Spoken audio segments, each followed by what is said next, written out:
नमस्कार दोस्तों, मैं विजय सर फिर आपके बीच भाग 3 लेकर आया हूँ। इससे पहले मैंने भाग 2 में आपको ब्रेस्ट टेस्टिस के बारे में बताया था और उसमें नर जनन अंग तंत्र के बारे में हम लोगों ने सीखा था, जाना था। ठीक है, अब इसके बारे में हम लोग भाग 3 में पढ़ेंगे ब्रेस्ट की आंतरिक संरचना के बारे में। ठीक है, अब तक हमने उसके एक्सटर्नल पार्ट के बारे में हमने जाना कि ब्रेस्ट क्या होता है। अब हम उसके आंतरिक इंटरनल पार्ट के बारे में जानेंगे कि ब्रेस्ट में कौन कौन सा चीज पाया जाता है और किसके द्वारा शुक्राणुओं का निर्माण होता है। ठीक है, तो इसमें जो है जो ब्रेस्ट की आंतरिक संरचना है, ये जो स्ट्रक्चर है, जो ब्रेस्ट है नर जनन अंग में इसमें ब्रेस्ट जो है यह ब्रेस्ट की आंतरिक संरचना है। इसमें क्या है, इंटरनल स्ट्रक्चर ऑफ टेस्टिस। इसमें क्या है, ब्रेस्ट केस में संपुट में टेस्टिक्यूलर कैप्सूल द्वारा ये क्या होता है, ढका होता है। ये जो ब्रेस्ट होता है ये किसके द्वारा, ब्रेस्ट जो होता है ब्रेस्ट ये संपुट के द्वारा ये क्या होता है, घिरा होता है। और इसमें ब्रेस्ट के चारों ओर क्या होता है, 2 आवरण पाए जाते हैं। ठीक है, मैंने क्या कहा, ये जो ब्रेस्ट होता है यह ब्रेस्टीय संपुट, ठीक है, टेस्टिक्यूलर कैप्सूल के द्वारा ढका होता है और इसमें जो होता है ब्रेस्ट के चारों ओर 2 आवरण पाए जाते हैं। ठीक है, इस ब्रेस्ट के चारों ओर क्या पाए जाते हैं, 2 आवरण पाए जाते हैं। एक को हम बोलते हैं ट्यूनिका वेजाइनलिस। ठीक है, क्या बोलते हैं, ट्यूनिका वेजाइनलिस, और दूसरा होता है ट्यूनिका एल्बुजिनिया। ठीक है, क्या होता है, पहला ट्यूनिका वेजाइनलिस और दूसरा है ट्यूनिका एल्बुजिनिया। ठीक है, अब जिसमें जो आपका ट्यूनिका वेजाइनलिस है यह क्या होता है, यह बाह्य आवरण, इसका क्या है, यह बाह्य आवरण होता है जो 2 पेरिटोनियम स्तरों का बना होता है। मैंने क्या कहा, जो ट्यूनिका वेजाइनलिस होता है यह बाह्य आवरण किसका, ब्रेस्ट का एक्सटर्नल पार्ट होता है और यह जो होता है पेरिटोनियम स्तरों का बना होता है। ठीक है, और इसके भी 2 भाग होते हैं। कौन कौन से, पेराइटल पेरिटोनियम और विसरल पेरिटोनियम। ठीक है, इसके भी कितने होते हैं, 2 भाग होते हैं, पेराइटल पेरिटोनियम और विसरल पेरिटोनियम। ठीक है, इसके बाद इसका दूसरा वाला भाग है ट्यूनिका एल्बुजिनिया।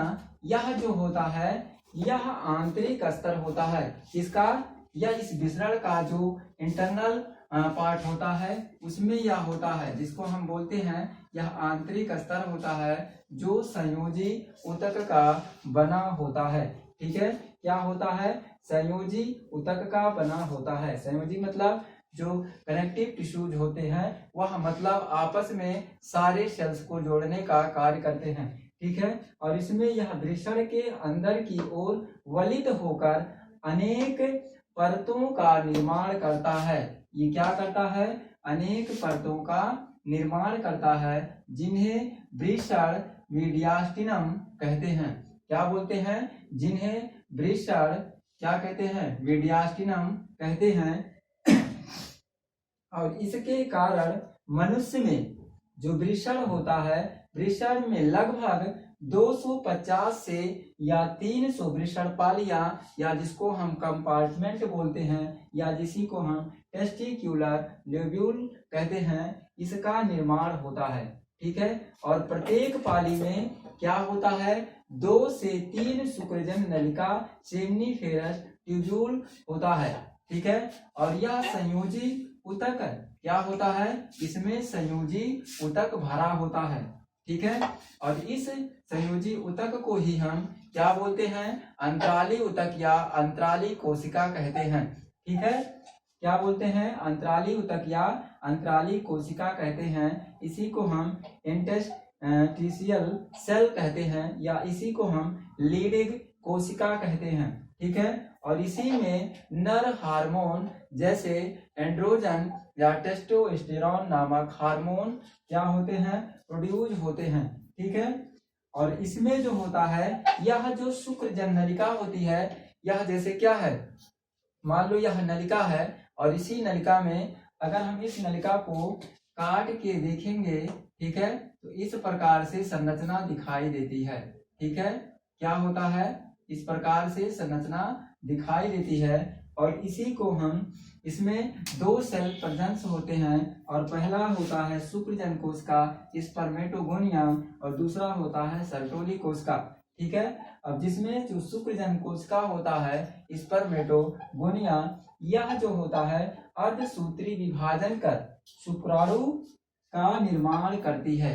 मैंने क्या कहा, जो शुक्रजन कोशिका होता है, यह शुक्रजन कोशिका स्पर्मेटोगोनिया, इसमें अर्धसूत्री विभाजन होता है, और अर्धसूत्री विभाजन कर किसका निर्माण करती है, शुक्राणुओं का निर्माण करती है। ठीक है, और इसके लिए पीयूष ग्रंथि का FSH हार्मोन क्या करता है, इसको प्रेरणा मतलब प्रेरित करता है, और किसको, मतलब शुक्राणु को निर्माण करने के लिए।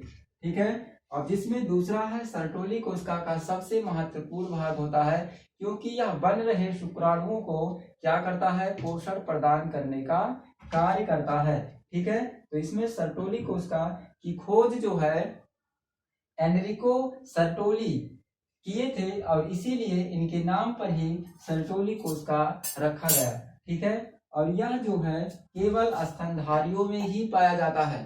इसमें, जिसमें जो स्तनधारी जो होते हैं, जो पूरे समूह से शिशु को जन्म देते हैं, उन्हीं में ही सर्टोली सेल पाया जाता है।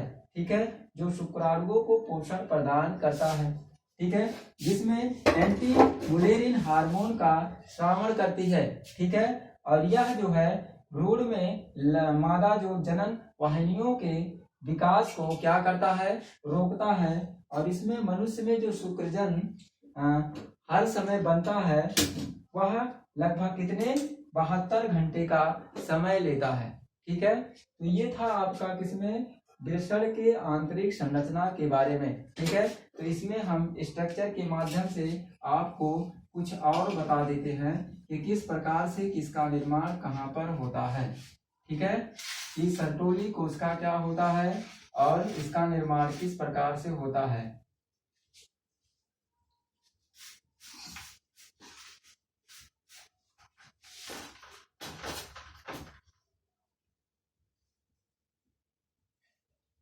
ये क्या है, यह एक वृषण है।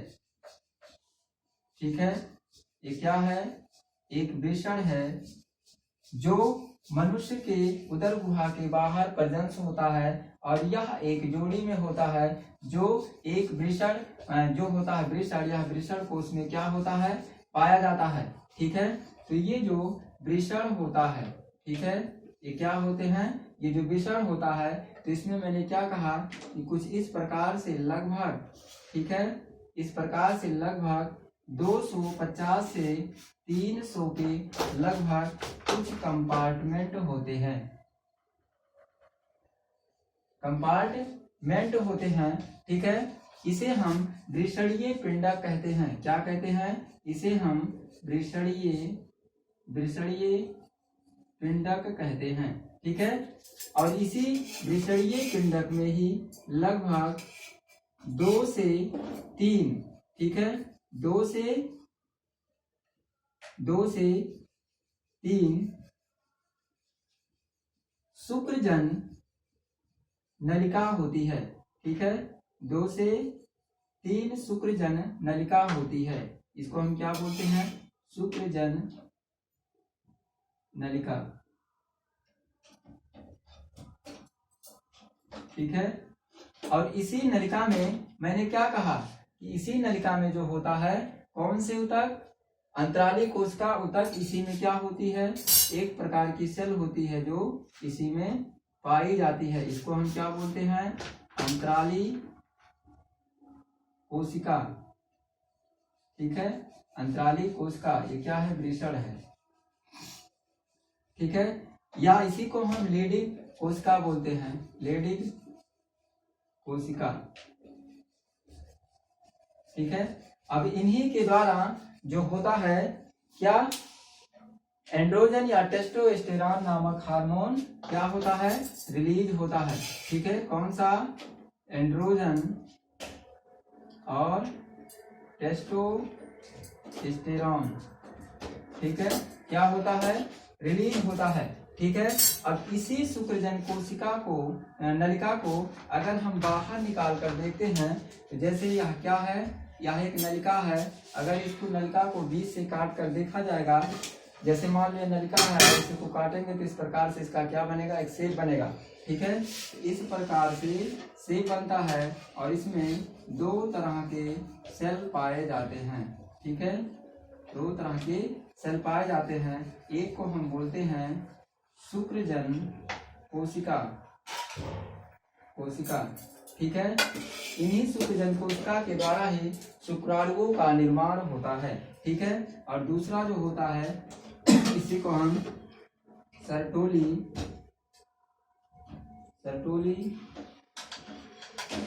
कोशिका कहते हैं। ठीक है, अब इसमें क्या होता है, ये जो सर्टोली कोशिका होता है ये क्या करता है, पोषण प्रदान करने का कार्य करता है। क्या करता है, पोषण प्रदान करता है। ठीक है, तो ये था आपका वृषण की आंतरिक संरचना। ठीक है, आई बात समझ में, ये क्या था, वृषण की आंतरिक संरचना। ठीक है, तो आई होप आपको जरूर समझ में आया होगा कि वृषण की आंतरिक संरचना क्या होती है। ठीक है, मैंने वृषण के भी बारे में बताया और वृषण की आंतरिक संरचना के भी बारे में बताया। ठीक है, तो बस आज इतना ही, फिर मिलते हैं एक नए भाग के साथ। ठीक है, तो धन्यवाद, बस आज इतना ही।